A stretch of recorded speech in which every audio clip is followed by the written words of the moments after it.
it's Miss Montoya again. This is the fourth video for the STAAR Strategy Algebra booklet. We are on category 4, quadratic functions and equations. We've been learning exponents and leading that into multiplying two groups of binomials, which creates powers of 2's. So I've been kind of transitioning into this unit, and we've officially started it when we were making our foldable. So we are still getting used to quadratic functions, but honestly, if you understand the graph and the features, then as long as you use Desmos, you graph them correctly, and you recognize the different parts that they have, you should be fine for these kinds of questions. And I'll go over these questions. A good chunk of it is also domain and range, and we did that at the beginning of the year. Some of y'all just didn't realize that we were doing quadratics at the beginning. So it does come with quite a few formulas. But again, as long as you recognize the parts and the equation is A, B, and C, and you plug them in, you should be fine. And even though it is a big topic because it has 9 to 11 questions, which is 9 to 14 points, it's not the biggest topic. It's still important since that's still a good chunk of points versus linear functions as two categories together. But still, we do need to know them, especially because as you guys get to their next grade level, geometry uses quadratics to do circles since it has that curved shape. And then in Algebra 2, you go really deep with quadratics. So my job as your teacher is to make sure you have a strong foundation with quadratics. That way when you get to the next grade levels and then the year after that, that it's not that difficult for you to learn because you're already seen some of it. You got the basics down. And of course, the basics are tested on STAAR, so regardless, you should know them. So here we go. Like I said, this packet is from what I've created for summer school, and it is 50 pages, but I cut it out and moved some pages around. So we'll be jumping through some pages. I do want to start though with the reference material. Remember again that you have this formula sheet. Now, quadratics do come with factoring where we have to do two groups of numbers, and that's when we have powers of 2's and stuff. I'll go into this a little bit more, but this is from multiplying. So again, it is a little difficult, so you could also just place it in Desmos. Remember I told y'all where you have one equation, you put another equation below it, and you see which graph lines up. You should just stick to that strategy for now because factoring is kind of tough to do. As you can see here, we'll spend some time on it a little bit later, but I would say graphing is more visual. You can be sure that you're multiplying things correctly, so just stick to graphing, and we'll come back to factoring in a different lesson. What I'm really focusing is the bottom of your formula chart. Hold on, let me move my cameras. Right here, quadratic equations.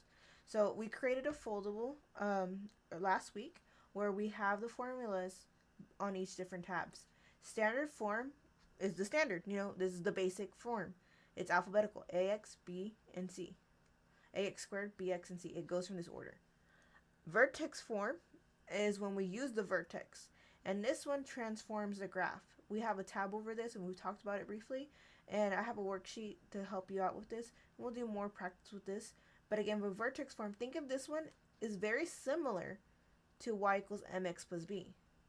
See how you have your x's here multiplying with something, m times x, a times this group, and then it adds b. That's your beginning point. This one adds k. That's their beginning point. So they do change the letters, but it's kind of a similar setup. So vertex form is used mostly for graphing as well. So vertex form, it could be a little confusing with the way the letters are different. So stick to graphing it in Desmos. And because we're graphing in Desmos, you don't necessarily need to do the quadratic formula because Desmos will tell you when the graph hits zeros. And I'll show you with my own calculator. And I probably will use my phone in a second to show you Desmos. But basically, there's a formula where you use the A, B, and C, making sure that none of these are zeros, so they have to be numbers. And you plug in the numbers in here. First, you add, and you see what answer you get. Then later, you subtract and see what answer you get. But with that kind of question, again, quadratic formula is very helpful, especially when you get to Algebra 2. But if this is very confusing, you don't have to use it. It's just an option. And another option is axis of symmetry. Of course, when you graph it in Desmos, you can kind of see where half of the line, where the graph is split in half. But if a question's asking for something specific or to find the vertex, you use this formula to find it. Okay? So that's the summary. I just wanted to give you some background knowledge before I just jump into those questions. So I'm going to go ahead and start with page 16. So you're going to have to go through your packet because we did a lot of the other categories already. And the first thing we're doing is domain and range, which we did in the beginning of the school year. So this is more like a review. Okay, I'm going to go drink some water because it is quite a bit to read. And now, before we begin, there's a lot of problems actually with quadratics, and we'll work with making our own project with this, where a quadratic does a kind of like throw of something, like a projectile, or we throw something off a cliff, or jump off a cliff, like a bungee jumping, and we see how far we go. That's how that goes together. Quadratics are like when you throw something, like gravity. So even though you guys are taking biology right now, for most 8th grade and 9th grade, this sort of concept comes up a lot when you take physics. So that could be in 10th or 11th grade depending on your schedule. So you actually might see this, or if you've already seen it, you know. Let's go ahead and get started. Reporting category 4, domain and range. A bird is building a nest in a tree 36 feet above the ground. The bird dropped the stick from the nest. The function f of x equals negative 16x squared plus 36 describes the height of the stick in feet after x seconds. The graph of the function shown below. Okay, on the graph, down here says time in seconds, and it goes by 1, 2, 3. And again, please be careful with star questions because the scale is not always the same. This isn't a 1. It's going by 5, 10, 15, 20. So the scale is by 5s. And the scale by 5s is for the height of stick in feet. So there's multiple ways of doing this. But what I want to do first is basically let's read the question and highlight the important bits. And then we'll read the strategy. So it says here, a bird is building a nest 36 feet above the ground. And we have a function. And it dropped. And x is for seconds. And we have the graph. And then here's the question. Which of the following is the most reasonable domain for the situation? Most reasonable domain. Well, we already understand something. Domain goes with x. And I can see in step 1, the graphic below, to remind yourself which variable goes with domain and which one represents the range. Dr. XY. You gotta call the Dr. XY. Domain with x, range y. Since this question's asking for domain, I only want x. So I want to add something to this. I know we've done functions before, but some of y'all forget because it looks different. But y is the same thing as f of x. X is your input, f of x is the output. So it's just a fancy way of saying y. These are the same thing. It's a fancy label. So even though, oh, there's an x in here, that's a trick question. F of x, you can cross it out and put y's. These are y values. And then we can cross out those answers, A and B, because we don't want y. We want x. So it's either C or D. Now I'm going to go ahead and read the step 2 and step 3 and then step 4. So the question's asking for domain, which is time. Circle the time label on the graph. Time is in seconds. I'll just highlight it because I have a highlighter. You can circle it if you want. And then it says here, mark out answer choices A and D because they deal with height. Oh yeah, we know that time is with seconds. So I kind of jumped the gun here. But we are dealing with seconds. X is not related to height at all. In fact, we already highlighted it up here. X says seconds. So D is also wrong. And we look at the x-axis. What is the maximum x value of the graph? The graph is between 1 and 2. So this number will be 1.5. And then step 5, the maximum value is 1.5. So we have to mark out these questions anyways because they have 36. Overall, we have tons of reasons. The best answer is C. Go with whatever reason floats your boat. C is so correct that we're pretty much done here. Alright, let me know if you have a question. But otherwise, I'm going to go ahead and jump towards page 18. Because this page is for category 5. I'm going to save that for a different video. Now we're on page 18. Now this one is a little different. And this is where I would use Desmos. So I'm trying to charge my phone. Oopsie daisy. You know what? I can use this graph. I'm going to use this calculator and then I'm going to show you all my phone in a second. So let's go ahead and start with 15b. Before we read the question, there's a hint over here. This hint goes with this calculator. Okay. Quadratic functions f and g are shown below. F of x is negative 2x squared plus 3. G of x is negative 2x squared plus c. For what value of c will the graph g be 5 units above the graph of f? So f of x is the original. Think of f like the father. F is the father. And then g, maybe think of g as a grandson. They're the same equation. But the only thing is c is left as a placeholder. And we're going to put the numbers here where c used to be.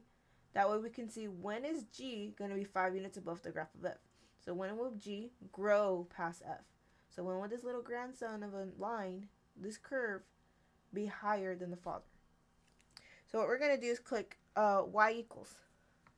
And what I'm going to do is put in the first equation. Negative 2x squares right here in this corner. You get the little 2. Then plus 3. Okay, let's go ahead and just graph it just to see the original. So y'all can see over here. Let me turn my calculator right. Maybe this way. Yeah. So we can see the calculator. This is the father function. So just kind of take note of that. That's the original. And now instead of plus c, I'm going to put in a 5. So I'm going to go back to y equals, and here's what the hint says. When entering the second equation, replace c with each of the answer choices and compare the graphs. So we want to see where the answer is 5 units above. So I'll click y equals. I'm going to go to the second line, and I do negative 2x squared. Instead of plus c, let's do plus 5. Now, there's two ways to think about it. If you look here, you can see the numbers against each other. If I have a 5, let me just write 3 here, 5 here. This 3 to make a 5 would be adding 2. And if you need to see a visual of that, sorry, that looks kind of ugly. I'll click graph. There's the original. Here's our other one. You can see the tick marks.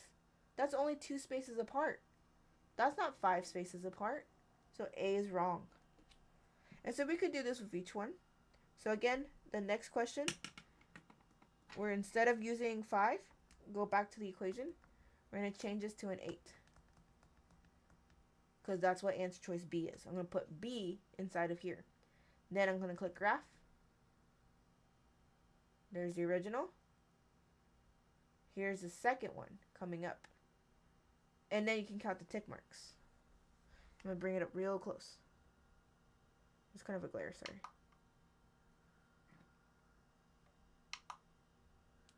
There, okay, I'll try my best here.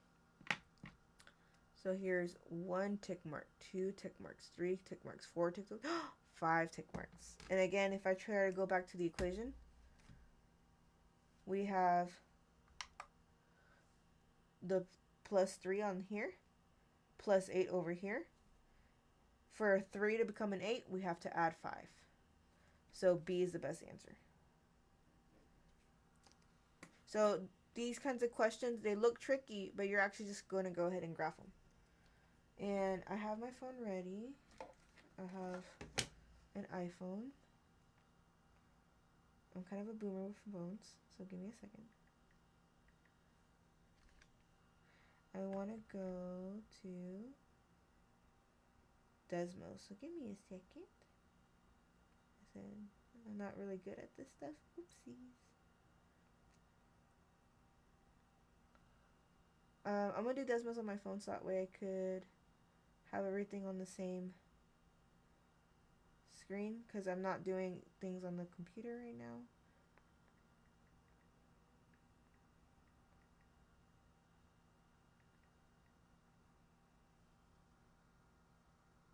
Okay. There we go. So, of course, you would have a computer version of this because you're taking your STAAR online. But I have basically the green Texas calculator that you're allowed to use. It will look a little different because it'll be sideways, not like this. This is the mobile version. But still, doesn't matter. So, same thing. And I just wanted to show y'all, when you type in here, make sure the keyboard pops up. And with Desmos, you don't have to do all that. With the negatives, you can just type it as you see it. And as you type, it'll show up. And so the red one is the original, just like how we had it earlier. And then I'll put in negative 2 x squared plus 5. And then here's how I would do it on Desmos is it's kind of hard to read the graph sometimes. There's a 3 though, and then there's a 5, and you can count like how far up. But if you want Desmos to give you lines that are 1 unit apart, you would go to this wrench icon. So I'm going to move my hand for a second. You see the wrench at the top right? Click on that. I might move the keyboard down. I'm going to move the keyboard down. You see there's a little arrow here to move it up and down. I'm going to move it down for a second. Wrench icon. Now, if you go to y-axis, because I want to count the y's, you see the word step? Sorry. It's so tiny. The word step right here. I'm going to click on that little blank, and I'm going to put a 1. And I'm going to click away. And now, hold on. You see there's another thing right here where it says minor grid lines? Take that off. You don't want to see that. Because it will be confusing. And now I'm zoomed in, but you can see that's 1, 2 spaces. Or you can press the home button. Oh, actually that's not good. I want it back. I think the home button reset everything. Let's just zoom in. There we go. So back to zooming in. 3, 5, and then let me change that last equation to the 8 that we needed. And now you can see 1, 2, 3, 4, 5. 1, 2, 3, 4, 5. So again, on Desmos, you would click the wrench icon. And on the word step for the y-axis, you can put 1s. You can do the same thing on the x-axis as well. And you turn off the minor grid lines because that's not going to help you with counting them. And then, there you go. Okay, we're moving on to the next question. I'll have Desmos here for a moment. And then I'll use the other graph. But basically, here we go. The graph of f of x is equal to x squared and is transformed to create the graph of h of x equals 2fx. Which graph best represents f and h? Now, be careful because some people misread it. I'm going to highlight it for us. But here, f is the parent. Remember the father. F is the father. They came first. H is their heir. You know, H-E-I-R. They came in later. The grandson, granddaughter, whatever. So f is the original, and that's x squared. X squared has no extra numbers, so it's going to start at 0. So you could do it on Desmos, and I'm going to just refresh the page, so that way I can have everything refreshed. See, it goes back to normal. I'm going to type x squared here. You can also use this calculator, whichever you prefer. You can use both. No one's going to stop you. This one's TI-84. This is the one we use in the classroom a lot. Here's x, and then there's the square button right down here. And you can press graph, and you're going to get the same graph.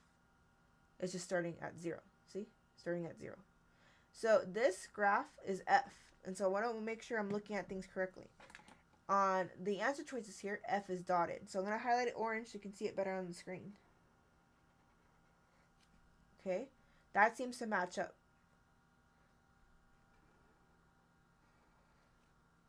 Oh, sorry.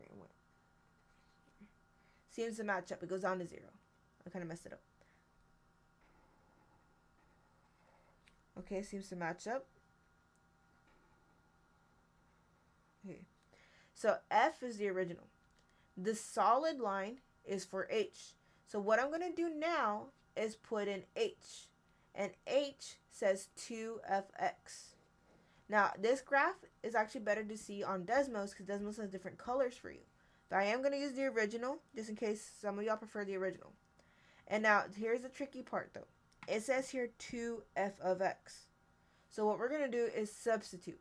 We know what f of x is. It says here f of x is the same thing as x squared. So we're going to do a switcheroo here. Instead of saying 2fx, I can write 2 and then x squared. There's a 2 in the front, but then fx itself is x squared. So we're just going to switch it in. And now I'm going to go ahead and click y equals. And on the next line, click enter, 2x squared. And then press graph. And we're going to look at a second graph that pops up. It's skinnier.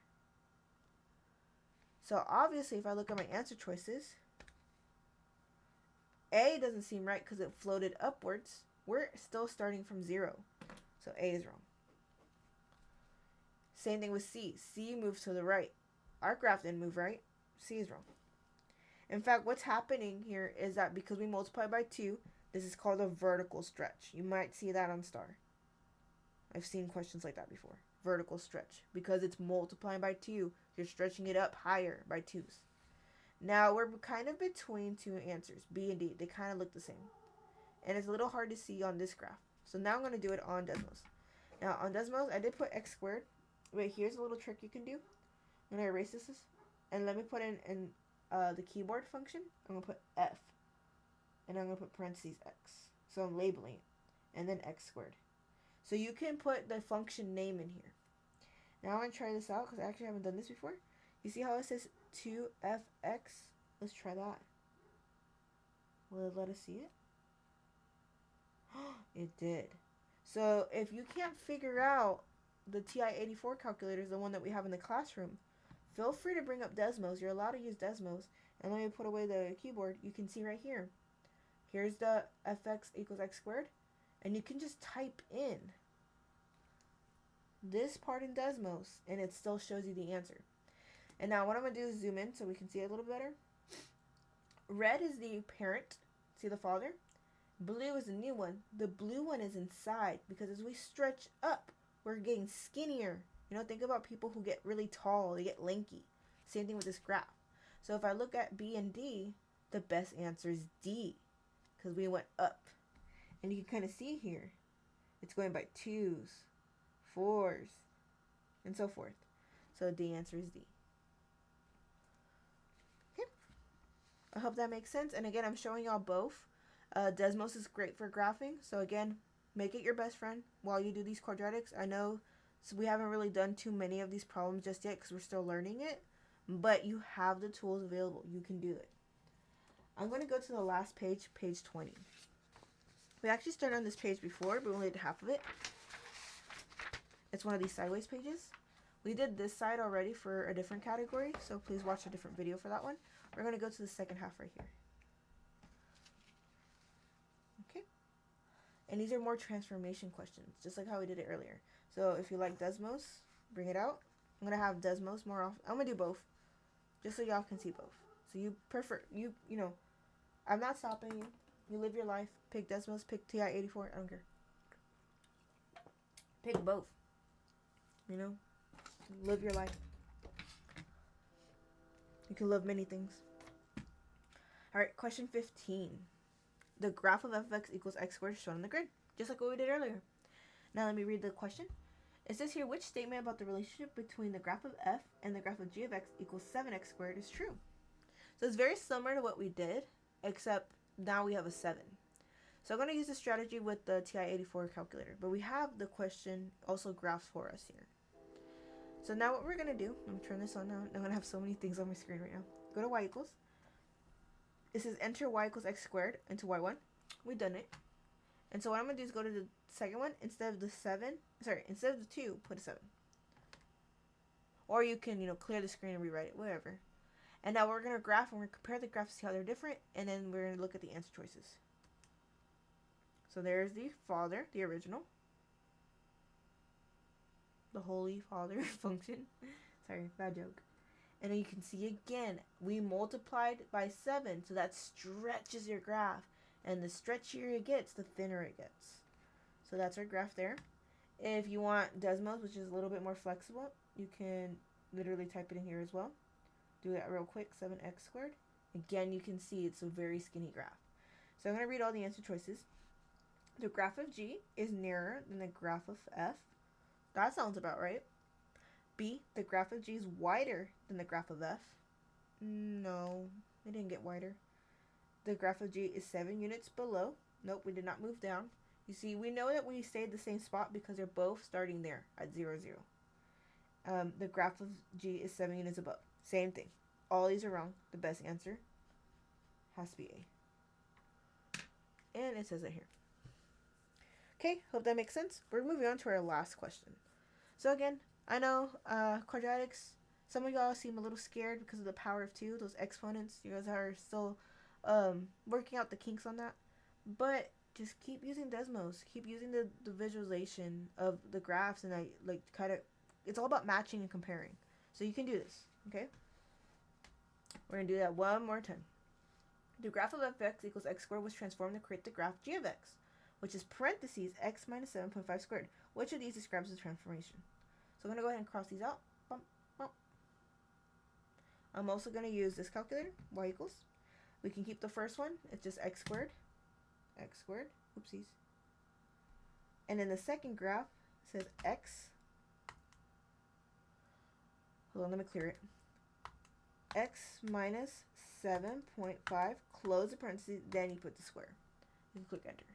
I'm going to do the same thing here. Enter, parentheses, x minus 7.5, close it, square it. Okay, now my graph is kind of messed up, so I'm going to press the home button so we can see it better. And I'm going to press the graph button here. So we can see there's the original. Let me move this up so we can have less of a glare. And there's the second one. So Desmos, I love Desmos for graphing because you can just click and drag and you can see it, or you can zoom out, but you can still see it on this one. So again, it's fine. On this calculator though, if you do want to zoom out, you can press zoom, and there's literally a button to zoom out, and then it says kind of, you see the blinking cursor? You can move where you want to zoom out on. You see the blink? And so let's say I want to move out there and click on it. It looks a little funky though, but it does the trick. I wouldn't always recommend it because it's not perfect, but there you go. And if you ever want to reset this one, click zoom. The number 6 gives you to zoom Z standard. Number 6 is how you reset it back to the original. Or you can reset it the old-fashioned way, second plus and 1, 2. Anyway, those are some calculator tricks. Let's go back to reading the question. The graph of f(x) was transformed. Which of the following describes this transformation? So, if you look at it, this is the original, this is the new one. You see which way my finger went? We went to the right. So it says here horizontal shift to the right versus a horizontal shift to the left. And then a vertical shift down 56.25. This is crazy. We didn't go down anywhere. Same thing with going up, we did not go up. That's probably for people who actually work out this squaring. We don't need to do all that. We just need to see where it moves. So C and D are totally out. Now we know it went horizontally, and it's like, oh, I'm kind of getting mixed up. If you look at the graph, we always start at 0. And we went all the way to the right. So the answer is A. Another way to think about it is, we did a worksheet recently about the zeros. Remember that you can't trust the vertex form when it looks like this. You have to think, what makes this a 0? I have to cancel that. If it looks like a negative, it comes out as a positive. And the positive side of an x-axis is on the right. So no matter what, the answer is A. Okay, that's it for this lesson. I included a lot more calculator, and I'm probably going to keep using Desmos on my phone so that way you guys can see it. Let me know if you have any more questions. Today it is April 10th. Well, when you see the video, it's April 11th. So if you need help, I'll be here after school for just a little bit. Probably until 4:30. If you need me for something, you can come talk to me. Otherwise, hope you guys have a good day, and I'll see you around next week. Bye bye.